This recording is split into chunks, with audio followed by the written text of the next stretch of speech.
সুলতানা সাদিয়া লিখেছেন, আমাদের সমাজে স্ত্রীর অধিকার নিয়ে খুব কমই কথা হয়। অনেক মা ছেলেদের নিজেদের আয়ত্তে রাখতে গিয়ে স্ত্রীর প্রতি দায়িত্ব কর্তব্য শেখান না, বরং স্বামী যদি স্ত্রীকে ভালোবাসে বা তার হক আদায় করে তাহলে বিরক্ত হন। এ বিষয়ে কিছু বলুন প্লিজ। ইসলাম আমাদের প্রত্যেককে যার যার দায়িত্বের উপরে সচেতন হতে বলেছে, সেটা মা হন, স্ত্রী হন, স্বামী হন, বা স্ত্রী হন, বাবা হন, ছেলে হন, সবার জন্য প্রযোজ্য। অতএব আমরা আজকাল যতটা অধিকার সচেতন ততটা কর্তব্য সচেতন নন। যে মা ছেলে তার হক আদায় করে সেই ব্যাপারে তিনি সচেতন, সেই মা একইভাবে ছেলের প্রতি তার কর্তব্য কী সেটার পরেও তিনি সচেতন হতে হবে। তো এটার জানাশোনা নাই, আলোচনা নাই। এজন্যই কিন্তু আমাদের সমাজে আজকে দুরবস্থা। আমরা ইসলামটাকে সঠিকভাবে বোঝা, জানার চেষ্টা, শেখার চেষ্টাটুকু বেশিরভাগ মানুষই কিন্তু করি না, নিজেদেরকে মুসলমান আমরা দাবি করছি। সেজন্য আমাদের এই অধঃপতনটা আমরা দেখতে পাচ্ছি।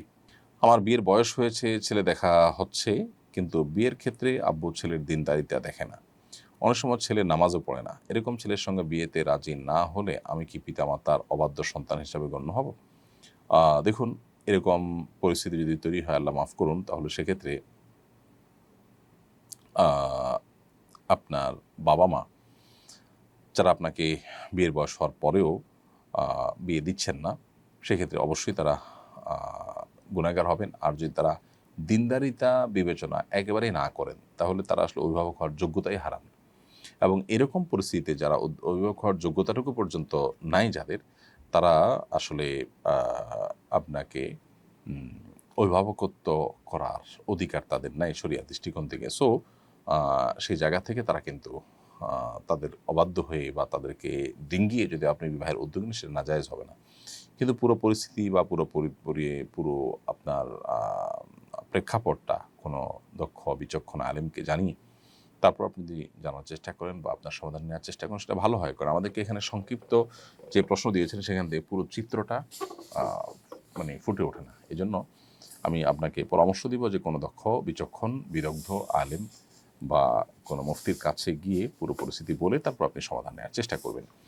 আমি ইউএসএ থেকে বলছি, আমার স্বামী মানসিক রোগে আক্রান্ত। বিয়ের পর থেকে 10 বছর ধরে শারীরিক ও মানসিক নির্যাতন করতেন। আমাকেও বাচ্চাদেরকে রুমে তালাবদ্ধ করে রাখতেন। পরিবারের সঙ্গে যোগাযোগ বন্ধ ছিল। এখন সরকারি শেল্টার হোমে আছি। প্রশ্ন হলো, স্বামীর অনুমতি ছাড়া বাচ্চাদের নিয়ে বেরিয়ে আসায় কি গুনাহ হয়েছে? এই পরিস্থিতিতে আমার খোলা তালাকের অধিকার আছে কিনা? আপনি যদি নিরুপায় হয়ে থাকেন এবং অসহনীয় জুলুম হয়ে থাকে, তাহলে সেক্ষেত্রে বের হয়ে আসাটা অন্যায় নয়। আর যদি সহনীয় থাকে তাহলে সেক্ষেত্রে আপনি ভেতরে থেকেই সংশোধনের পথ অবলম্বন করা দরকার ছিল, যতক্ষণ পর্যন্ত সেই স্কোপ থাকে। আর খোলা থাকার তালাকের নেওয়ার সুযোগ তো আছেই। এমনকি তিনি যদি আপনাকে তালাক না দেন, জুলুমের মধ্যে আটকে রাখেন, তাহলে সেক্ষেত্রে আপনি ওলামায়ে কেরামের মাধ্যমে, এলাকার গণ্যমান্য ব্যক্তিবর্গের মাধ্যমে মিটমাট করার জন্য উদ্যোগ নিতে পারেন।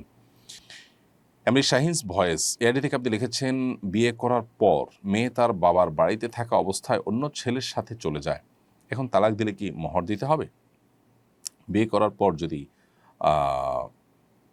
আপনার কোনো রকম শারীরিক সম্পর্ক বা নির্জনতা স্বামী স্ত্রী উভয়ের এটা হওয়া ছাড়াই বাবার বাড়িতে চলে যেয়ে থাকেন, তাহলে সেক্ষেত্রে একরকমের বিধান। আর যদি নির্জনতা হয়ে থাকে, শারীরিক সম্পর্ক হয়ে থাকে, তাহলে আরেক রকম বিধান।